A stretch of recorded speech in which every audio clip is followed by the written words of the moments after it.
We're going to talk about our binding now. The first thing that we want to do on our binding strips is to make sure to remove our selvages. We don't want those to get caught into the seam allowance. So in this case, I only have the 3 strips. So I am just going to take those selvages off each end. Give myself a straight edge. So now we get to the business of sewing our strips together. And really that's quite easy to do.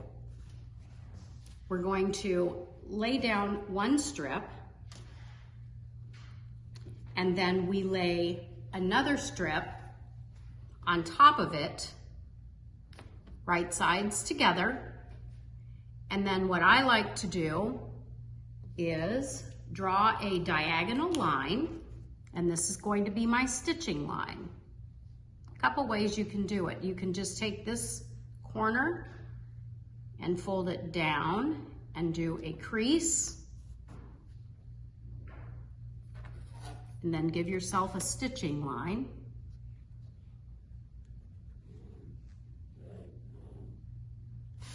And then you can pin that together. This is where you're going to stitch. So on your sewing machine, you want to stitch across this line, give yourself 1/4 inch and remove this excess, and then this piece will lay flat. And you will do that for as many strips as you have for the binding that you want to create. So what I'm going to do now is I'm going to sew my strips together, and then we'll come back. I've sewn my binding strips together, and I have trimmed the excess at 1/4 inch. So once I've done that, I need to press my binding in half. Now, the places that I need to be concerned with, or what I start off with, is where my seam allowance is. Now this is entirely preference.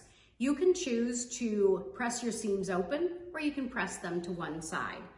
I always press my seams open for the binding. So I'm going to do that first. And then I simply press the binding in half, wrong sides together.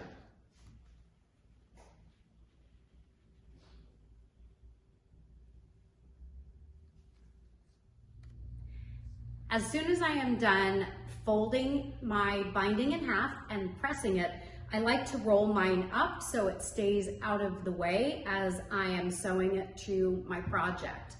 So let's talk about sewing it to the project. What we really want to achieve are nice mitered corners, and that is probably the trickiest part of putting binding down. There are different ways to approach this. I do it differently than Michelle does it. Michelle is a tedious pinner, and I love her for that because she gets really picture perfect bindings. I am a little bit more wabi-sabi about it, or maybe that's just lazy, but I'm gonna try the pinning method this time and see if that makes a difference for me. If you are new to putting binding on, I highly, highly recommend pinning. So what I wanna do when I am attaching my binding to my project is I wanna make sure that the raw edges of the binding align with the raw edges of my project. I'm going to leave about a 3-inch tail. This will not get sewn at the start of the project, but at the end. I'm going to start with my pinning, and I'm going to pin all the way down to the corner. The other thing I want to do is I want to mark a 1/4 inch in from both sides. Now I can do that with my foot as well. I can use my presser foot as my guide, but I do like to have a visual right there. So I'm going to take this over to the sewing machine and we'll start stitching. I'm now at my sewing machine. I am using a 97D foot on my Bernina. It's a 1/4 inch foot. I am not using the seam guide in this case because it would get in my way when I turn my project to do my mitered corners. I am going to start where my first pin is, and I want to back stitch. I want to definitely make sure that I tack down. And then I am going to sew, and I go slowly because precision is really nice on binding. If you want to get a nice crisp binding on your project, you don't want to sew super quick. Now what I'm looking for is that mark of 1/4 inch from the edge. And what I'm going to do is I'm going to stop, needle down. My foot is hovering. If you do not have a hovering foot with your needle down, you would just raise your presser foot, and then you're going to pivot your fabric 45 degrees to the right. And then you're going to sew off the edge. And now I'm going to completely raise everything, my presser foot and my needle. And then I'm going to turn my project. I'm going to take my binding and I am going to pull it up. And I'm going to do a hard finger press here. I like to get a nice tight crease. And then I'm going to put my binding back over itself. And I'm going to have another nice tight crease. And my edges are aligned. So I've got one creased edge on the top and then my raw edges along the side. This is where I would stop and pin my binding again all the way down. So I'm going to do that now. I now have the binding pinned to my project on the next edge that we're going to sew. Now the difference here is we are going to start at 1/4 inch in. And I'm going to use the marking on my foot for where that is.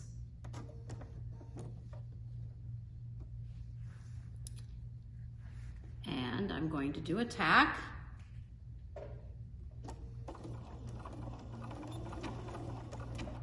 And then I'm going to sew down the next side, just like I did with the other one.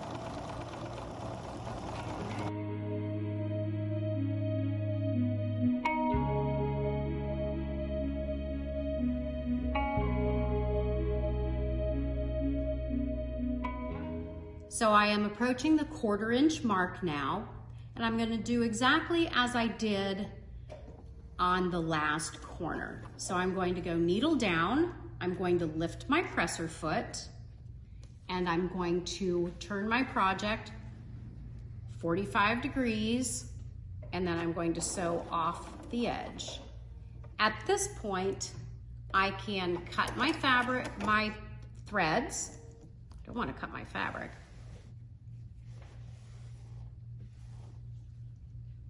And then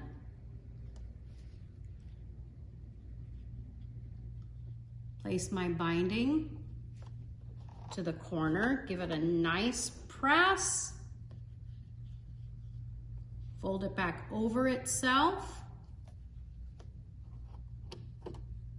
and then I am going to pin once again. I've now stitched my binding all the way around 3 corners, and I'm on my very last corner. And this is where I need to join my 2 strips. Other than mitering the corners, this can get a little tricky as well. So I've prepared my corner as I did on the other 3, and I have pinned down. Just like I did at the start, I left a tail. I'm going to want to leave a nice tail here as well. But what do I do with all of the rest of this? What I was taught is to trim just a bit of the binding off the end, like this, which I've already done. And then I open this up. And what I want to do is I want to place this at the start of my binding. And then I'm going to overlay the binding I have left. And this is where I'm going to trim. Mathematically, this should work when I get to the end. So I am going to trim this and start a 1/4 inch in and do a little tacking stitch.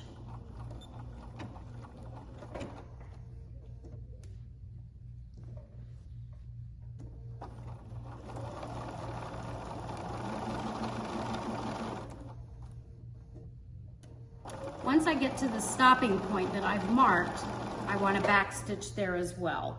I don't want this to pull out. I want it to be nice and tight.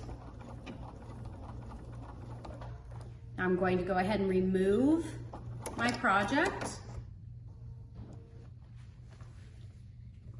And now I'm going to have to sew these two ends together just like I sewed my strips of binding together.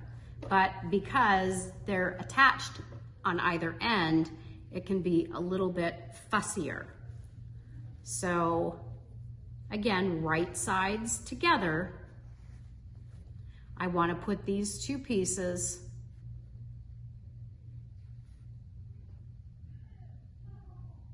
at a 90-degree angle. And then I need to sew from corner to corner.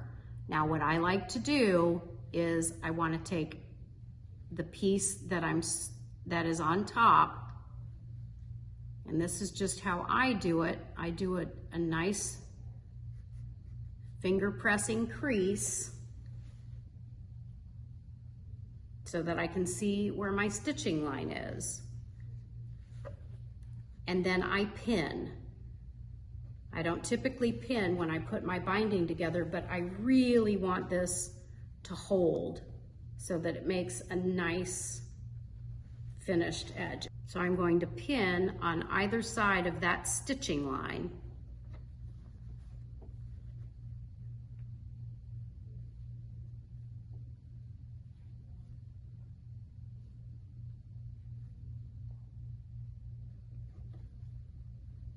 So I can see my stitching line where I've creased. You can also use your Fix-On pen or another marking tool. Then I'm going to place this under the bed of my machine, and I'm going to just stitch on that stitching line. And I do a back stitch.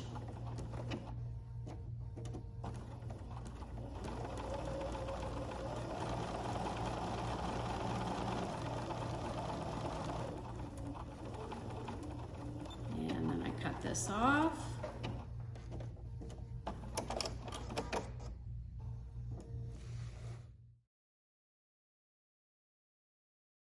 And then before I cut this tail off, I open this up to make sure that it's going to fit properly. So you can see it's going to fold over.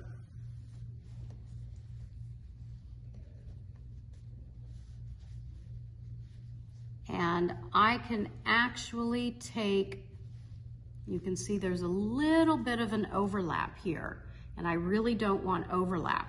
So I need to stitch just a little deeper of a seam. So I'm going to go back to the bed of my machine.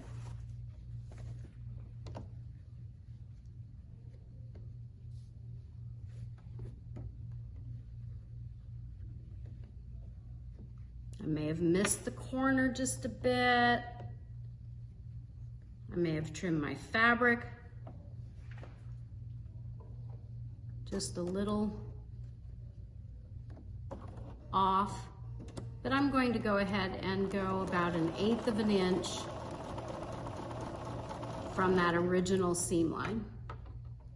But that's why I didn't want to trim my tail in case it was too tight. stitch.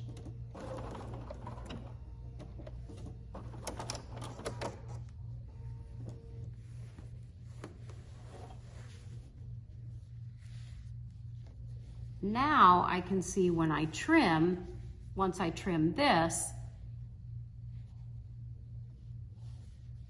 then I'm going to stitch the rest of it here. And that's going to come out just perfectly. Okay, you can cut that. I'm now ready to stitch the last 6 inches or so of my binding. You are out of reach, but I'm sure you've heard it before. Heart skims and beats, and when I caught it, you were out of reach. And now that my binding is done, I will take this over to my iron and I will iron this really nice, tight, crisp. You can see here's where I joined my fabrics at the end, and it looks no different than when I did the binding strips together. And on the corners, when I iron this, see how nice that mitered corner is? So what I'll do now is I'm going to iron. It's going to go over the edge, and then I'm going to pin and get ready to whip stitch my binding closed.